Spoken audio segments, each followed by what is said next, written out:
Okay, and moving on to the elephant in the room. Mark, with Barcelona's so many problems. For example, how do you sign Griezmann for, was it 120 million?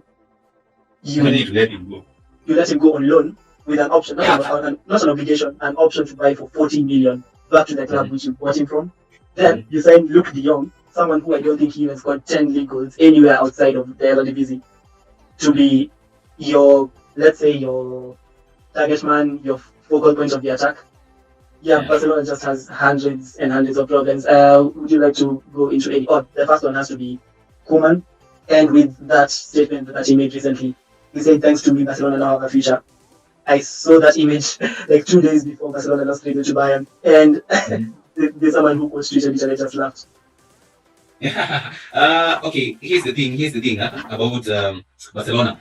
Barcelona were at a very, very, very bad place under the previous regime before they brought back Laporta. Batlomeu'S, yes. Batlomeu'S was this type of president who will just spend money over anything and everything. So I saw recently, I was having a discussion with Walter, the Barcelona guy who's on the group, and he was telling me that I asked him, he's a staunch Barcelona supporter, I asked him, why did you guys left a player as talented as Elix Moriba leave for Leipzig? And he told me there are things that Bartomeu will do that Joan Laporta would not tolerate at all. Moriba was demanding extemporaneous wages, and these are key. Yes, he's talented, but he was demanding wages worthy of a world-class player, which he isn't by a long shot. He refused to submit to his demand and had to be let go. The way they kind of like assembled their squad was so disjointed and disoriented in terms of like imbalancing their books, in terms of like their wage to turnover ratio wasn't healthy, and that's why they had to let go of people like Lionel Messi, because Messi took a pay cut and still wasn't able to free that 200 million off the wage bill. So players like Aguero and Dipe could be registered. The likes of Jordi Alba and Piqué, the leaders in the dressing room, had to take pay cuts as team leaders. So that players like the aforementioned, would be registered this season in La Liga. So, there are a lot of problems off the pitch that are having a detrimental effect to their on pitch performance, because as a result, Koeman was having to play, give debuts to 3 youngsters in a game of a magnitude of this one, including one game on as a substitute in the 70th minute after Jordi Alba was substituted. I think he has an African name, I can't really remember. So it's Alex Balde. Yeah, so that's the status of that club as it is right now, and they have to really pray that they'll still be able to remain competitive in La Liga like they were last season.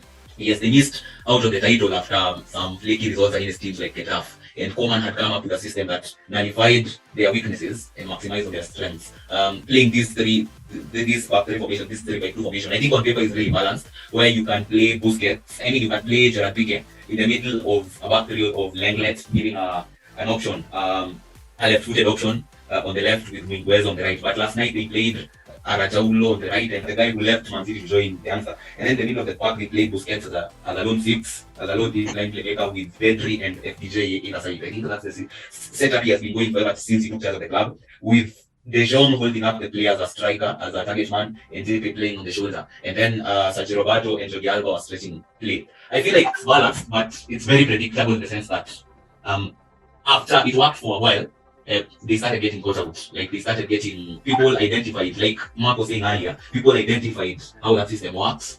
And from there, they started, it's now easy to kind of stop them, you get what I'm saying. So, I think, like I said before, it's having a detrimental effect to their squad in terms of quality and in terms of depth. Because, personally, in my opinion, I thought Griezmann will stay on. Because Griezmann is very good at operating those pockets as a secondary striker. And then, with someone running on the shoulder. But the problem is this: I think Griezmann, the shadow striker, he works best with someone who holds the ball up for him, which I don't think Memphis Depay will do. I think they tend to get in the way of each other. Although he can also play on the left, he can also play on the right coming in. The right coming in. But I don't feel like it would have made sense, which is why he had to be left where they had to bring in De Jong to kind of like play a specific role. Even though I feel like Koeman is trying to be a Dutch cop, which is also to the detriment of this club. I think he is bringing players he worked with for the Netherlands national team. And that's why probably having a detrimental effect to the own pitch. And it might work because we saw Pedri was given his debut and now a season later is key for both club and country. So with these youngsters it might work, but at the same time it might not work.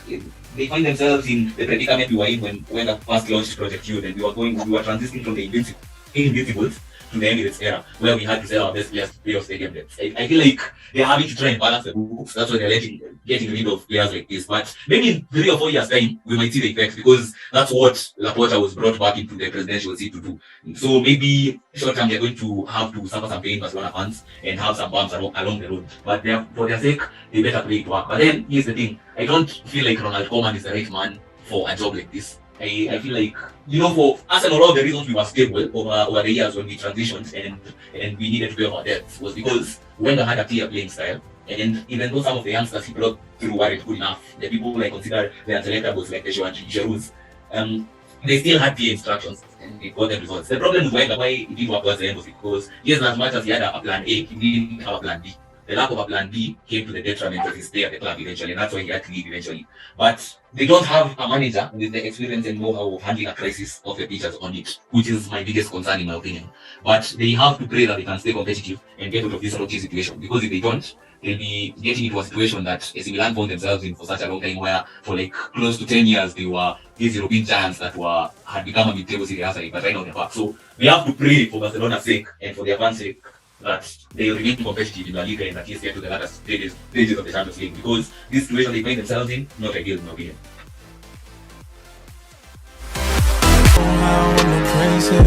All we talk about is check.